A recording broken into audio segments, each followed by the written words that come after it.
ভেবেছিলাম রান্না না করেই সবার জন্য 23টা বিরিয়ানির প্যাকেট কিনে নিয়ে বাসায় গিয়ে সবাই মিলে একসাথে খাবো, কিন্তু কি আর করার, তা তো আর হলো না। শেষমেশ এই কাজটা করতেই হলো, রান্নাই করতে হলো। যাই হোক, আজকের ভিডিওটা শুরু করছি। হ্যালো এভরিওয়ান, আসসালামু আলাইকুম। কেমন আছেন সবাই? আমি অনেক ভালো আছি। এখানে আমি সর্বপ্রথমে আমরা আগে আমার আব্বুর কবর জিয়ারত করতে আসছিলাম।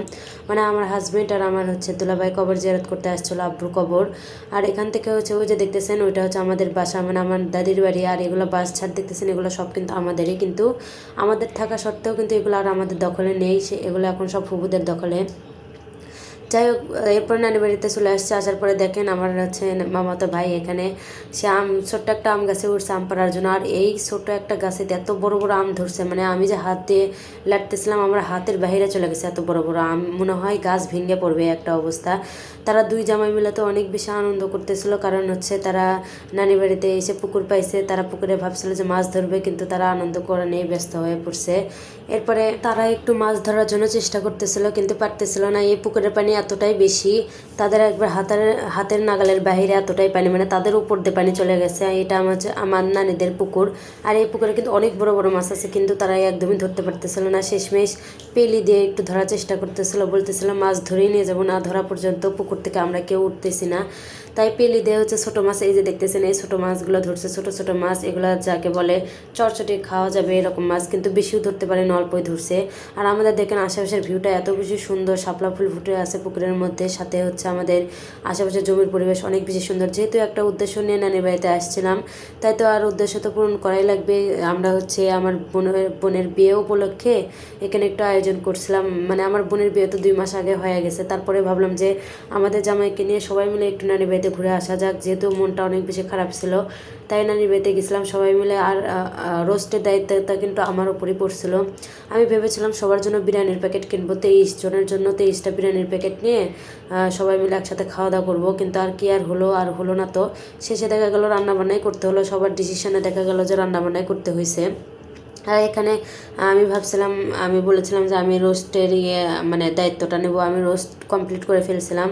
আর এদিকে আমার সবাই সবার কাজের দিকে ব্যস্ত ছিল, কারণ আমার নানি বাড়িতে কিন্তু 51বর্তী পরিবার, মানে সবাই একসাথে খাওয়া দাওয়া করে, সবাই একসাথে থাকে। আর এখানে আমার খালামণি সে গরুর মাংস রান্না নিয়ে ব্যস্ত। তাকে আমি সব কিছু গরুর মাংস রেডি করে দিয়েছিলাম, মানে মশলা থেকে যাবতীয় কিছু সব কিছু মশলা থেকে আমি রেডি করে দিয়েছিলাম আমার খালামণিকে। সেগুলো খালামণি একটু মানে কষিয়ে নিচ্ছিল, কারণ আমি তো বাচ্চা নিয়ে এত কিছু আর করতে পারবো না, যেহেতু একটা কমপ্লিট করে ফেলছি রোস্ট। ওই জন্য খালামণি বলতেছে তুমি আমাকে কমপ্লিট করে দাও, আমি সবগুলো আমি রান্না মানে কষিয়ে নিচ্ছি। এরপরে কষানো হয়ে গেলে একটু হালকা ঝোল ঝোলে রাখা হয়েছে, কারণ অনেক মেহমান যেহেতু আমরা খাবো, মানে বাড়ির মানুষ, তারপরে জামাইরা সবাই মিলে খাবো, এই জন্য একটু ঝোল ঝোলে রাখা হয়েছে। আর সাথে শসা লেবু যা যা দরকার, মানে একটা অনুষ্ঠানের যেরকম করে করা হয় ওগুলো সবই করছিলাম।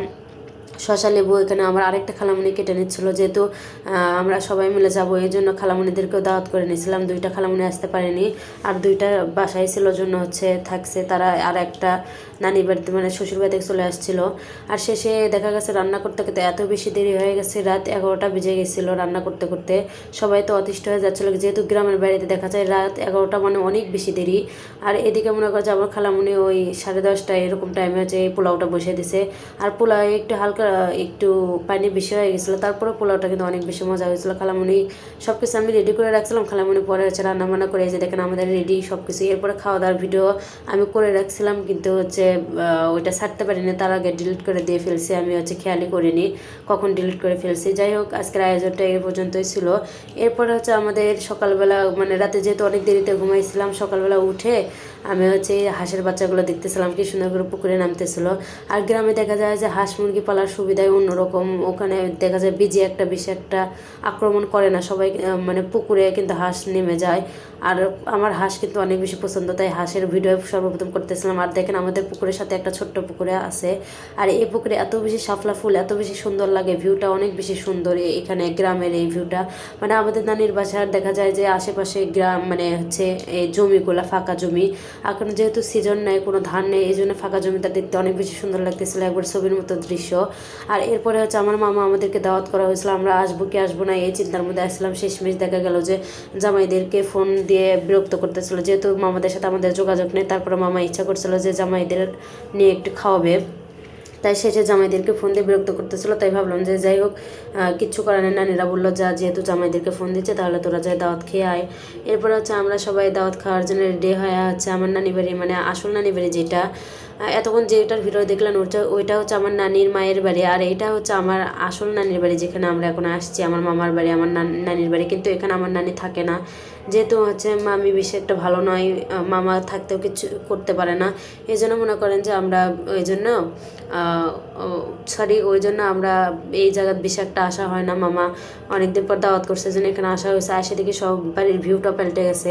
আসার সাথে সাথে তারা আমাদেরকে একটু নাস্তা দিয়ে ফেলছিল, সেমাই আর সেমাই, তারপরে হচ্ছে মিষ্টি আর বিস্কুট দিয়ে ফেলছিল, যেহেতু রান্নাবান্না কমপ্লিট হয়নি। মানে আমরা আসবো কি আসবো না এই চিন্তা ভাবনার মধ্যে আসছিলো, যে আসবে কি আসবে না, রান্না করবে কি করবো না, এই চিন্তার মধ্যে আসলাম আমিরা। এরপরে আসেই দেখা গেল যে আমরা হচ্ছে আমাদের যেহেতু অনেক বেশি নারকেলের গাছ আছে, আমরা হচ্ছে ডাব পাড়ে খাওয়া শুরু করে দিয়েছি। মানে আমার হাজব্যান্ড, আমার দুলাভাই সবাই মিলে হচ্ছে ডাব পাড়ে খাওয়া শুরু করে দিয়েছে। আমার যেহেতু ডাব বেশি একটা পছন্দ নয়, আমার নারকেল বেশি একটা পছন্দ, ওই জন্য দেখা গেছে যে আমার জন্য আলাদা করে নারকেল পাড়ছে, আর হচ্ছে আমার হাজব্যান্ডরা ডাব পাড়ে পাড়ে খাইতেছে। সবাই মিলে ডাব পাড়ে পাড়ে খাইতেছিল। আর আমার নানি বাড়িতে দেখা গেছে যে দুই নানি বাড়িতে, আমার নানির মায়ের বাড়িতে, আমার নানির বাড়িতে দেখা গেছে ডাবের গাছ অনেক। আমার ছোটোবেলা থেকে দেখছি হচ্ছে ডাবের গাছ, সেগুলো ডাবের গাছের থেকে কিন্তু এখন বেশি একটা নারকেল আমরা পাই না, যেহেতু মামির অধীনে সব কিছু থাকে।